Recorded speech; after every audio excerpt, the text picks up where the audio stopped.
Welcome back to WAVE3 Listens as we celebrate the 79th anniversary of the drive-in movie theater. We were talking about your experiences at a drive-in. Now, I've been to the Kenwood. We were talking about South Park here locally. And of course, Georgetown, I think, still exists right across the river. And it's a great experience, you know, because the kids can run wild, bring a cooler, get some popcorn, enjoy the outdoors. Make sure you bring mosquito repellent, but it is a good time. John Garber is with me now. And ladies and gentlemen, my female numbers just went up. They tripled. He is the George Clooney of Louisville. John Garber is here with Grade A Auto Parts. And before I go to the phones here real quick, Sean, do you have any memories of the drive-in? I do. I love the drive-in. Me and my 5 uninvited guests. We went all the time. Uninvited guests, so would that give you some use for your trunk? Yeah, it's very inexpensive. One ticket, everybody gets in. Everybody gets in. Didn't they kind of wonder about who goes to the drive-in by themselves? Didn't they ever question that? No? Well, you know, everybody was by themselves. That's right. Everybody was. You're right. I was with you. We all met there. That's right. There you go. We all did meet there. All right. We're going to talk to John Garber in a second. But let's grab some phone calls real quick. Let's talk to Barbara, who I think, Barbara, are you celebrating the anniversary of the drive-in theater? Hi, Barbara. Yes, I remember when I was, I don't know, 10 or 12 years old, the lady across the street would pile all the girls in the neighborhood in her station wagon. We'd head out Dixie Highway and go to the Valley Drive-In. And on the way, we'd stop at the McDonald's and get a 25-cent hamburger on the way. See, the fact that you know all those details, Barbara, tells me that's a good memory for you, is it not? I also remember, yeah, it was. And I also remember the Dixie Drive-In. Mm-hmm. Okay. See, and there's a Kmart there now. See, I think, you know, due to the cost of real estate and other businesses coming up, and of course big screen televisions, you know, they're almost a thing of the past, almost obsolete, but you can still get that experience at the Georgetown Drive-In. I hope Georgetown loves us because we are plugging the heck out of their business. All right, we'll go back to the phones here in a couple of minutes, more of your phone calls. Sean Garber is with me, and Sean Garber is with Grade A Auto Parts. And this is not your daddy's auto parts. This is not a scrap metal yard. There's much more going on there. And I've asked Sean to come on because, Sean, I think a lot of people, there's ways to save money when it comes to fixing your automobile. And in these tough economic times, I want you to tell me a little bit about that. Why should they consider Grade A Auto Parts? Well, what we offer, you know, the stereotype of our business is a junkyard. And as you know, by being out there, it's a long way from a junkyard. But really what it offers the consumer is it offers OEM, which is manufactured parts for their vehicles, as opposed to going to an AutoZone or any auto parts store. And we can typically save them between 50 to 60% on any part that they're needing. And with our vast inventory and partners, we can virtually locate any part that they're looking for. See, and something else I think is fascinating. This place is a finely tuned machine. I mean, you could eat off the floor there at Grade A Auto Parts. Nice people, and so I'm wondering how the process works. Okay, you need an auto part, and something else I want to throw in. There's so much information I want to get out there, though. Is these parts are guaranteed. These aren't parts that aren't going to work. They're going to work for a week. These parts are guaranteed, much like new. Correct? We have a minimum of 6-month warranty, and obviously there are additional warranties up to 5 years available. So, and most importantly, we have a 100% customer satisfaction guarantee. So, regardless, you know, we're there to make the customer happy. Obviously, as we discussed, you know, the perception of going to a junkyard and someone giving them something they don't want, that is absolutely not what we do. But the best way to get a hold of us, I mean, you can get a hold of us multiple. You can come out and see us. We're at 7301 Grade Lane. Mm-hmm. You can call us at 368-4040. There's your information, yes. Or you can go to our website at gradeaautoparts.com and you can locate parts on there as well. We like to talk to our customers, so we highly recommend that they come and see us or they call us.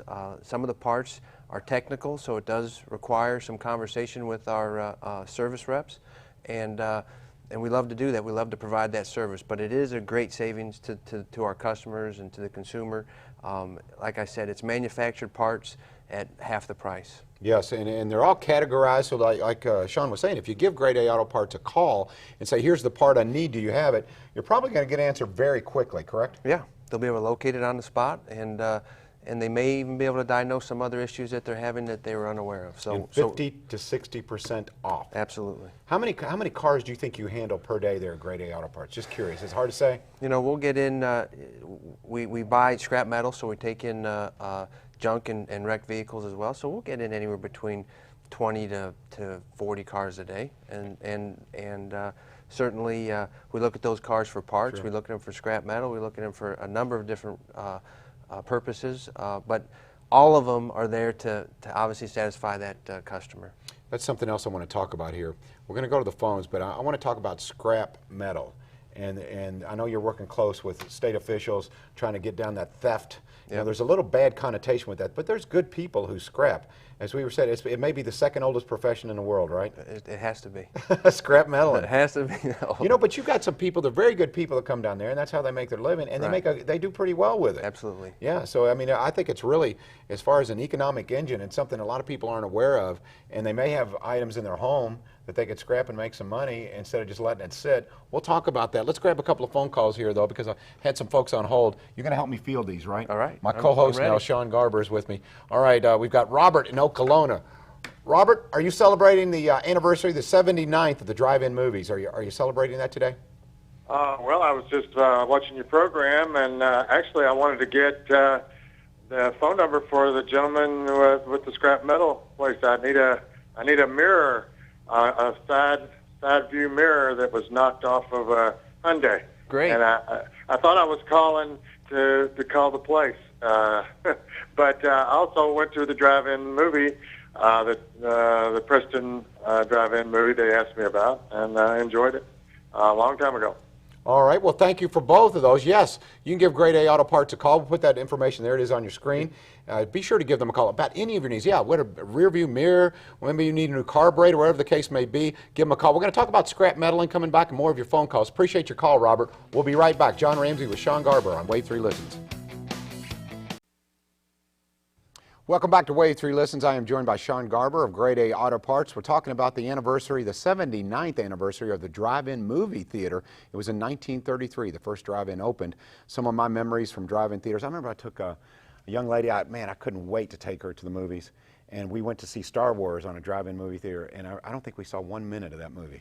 Of course, we're just eating popcorn. What year was that? Well, we don't want to talk about that. Way back. 1900 what? 1900, yeah. The Stone Age. I guarantee you this, we didn't have cell phones, all this social media. It was a little different, but times are changing. Some things, though, don't you wish that some things just didn't go away, and that would be one of them. That's what's great about a drive-in. It's like you're secluded. That's right. It's really something from the past, Right. and it brings back fond memories, your parents, etc. Let's grab a couple of them real quick, and I want to talk to you about scrap metal, because I think it is interesting. Let's talk to Sherry in South Louisville. Hi, Sherry. Hello. Hi, Sherry. How are you? I'm fine, and how are you? I'm doing well. Okay, you went to a drive-in movie theater. What movie did you see? Do you remember? Oh, yes, I remember. It was Mary Poppins. I will always remember that. Oh, that was You forgot to mention there was a Twilight drive-in, too. There. Thank you very much. Yeah. My husband and I, we had 3 children real close together. It was more economical to take them to a drive-in.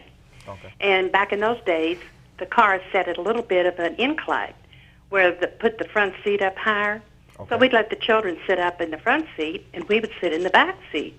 Okay. Well, this night, we're in the back seat, and we happen to notice the car next to us has 2 couples. Well, I'm hoping I can say this on television. We're going to find out. 2 couples were getting it on. Okay. Well, my husband about broke his neck trying to look over to the other car. Now, mind you, we were watching Mary Poppins. So, but that's not the best part. So, back in those days, you always saw 2 pictures. Well, when the second picture came on, the couples changed partners. My husband about had fit. All righty then. Talk about your sloppy seconds. That's a little different. Okay, you talk about, Chitty Chitty Bang Bang suddenly just wasn't that interesting. Mary Poppins, Dick Van Dyke, I remember. Who else was in that? I'm trying to think of the actress. Andrews. Anyway, okay, thank you for the call. Appreciate it. All right, Sherry, that was interesting. Before we grab another call. Is she sure that movie was Mary Poppins, not Star Wars? It might have been. Who knows? But I tell you what, that is a wild story, yeah. With that being said, back to, because I am interested in this, the scrap metaling business. It is received, you admit this, Sean, some bad press. Yep. So talk to me a little bit about, I guess it's because, is it the value of copper? Is copper the main culprit? Well, I think, as commodities have spiked, it has brought, and I've said this time and time again, 98% of the folks, our customers at Scrap, are good, hardworking entrepreneurs, and they have been for a long time. but when the commodities go up, it does attract some people who take things that obviously aren't theirs, and that brings concern, valid concern to the industry. So we have worked diligently with state and local officials to come up with legislation to try to curb that type of theft and encourage the customers that we obviously cater to to be comfortable and come into our facilities. Yeah, because I've noticed it is state of the art. You actually have a camera there, so you're filming everyone who is selling metal. Right. You do work hand in hand with officials. Yep. So you're doing your part. Best case scenario, what would you do if you were the leader of the land and you said, okay, scrap metal theft? What would you do? What would you recommend, Sean? Well, I know there are hard people working on this, but what I would do is once the issue the biggest issue we run into is once we catch the person that has committed the crime, to put them away, prosecute them, not let them out the next day so they can come back and do it again. So those are the kind of penalties that I think need to be enforced.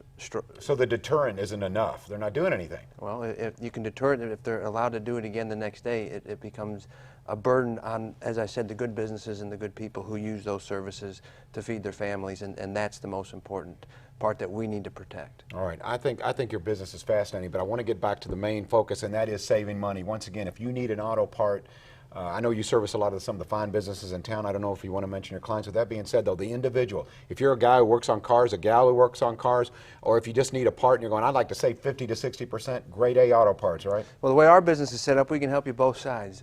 Recycle, bring in recyclables that most people feel don't have a lot of value. We're going to give you money for that, and then take that hard-earned money and go ahead and save money by buying parts for your car. So we try to benefit all the way around. It's a 360-degree cycle that someone can come in and benefit with our organization. All right. Once again, Sean Garber, Grade A Auto Parts. Thank you, Sean. Appreciate you coming on. Thank you. Come back and see me. Thank you for having me. We'll be right back. Appreciate it. Celebrating the anniversary of the Drive-In Theater. Be right back with Sean on WAVE3 Listens.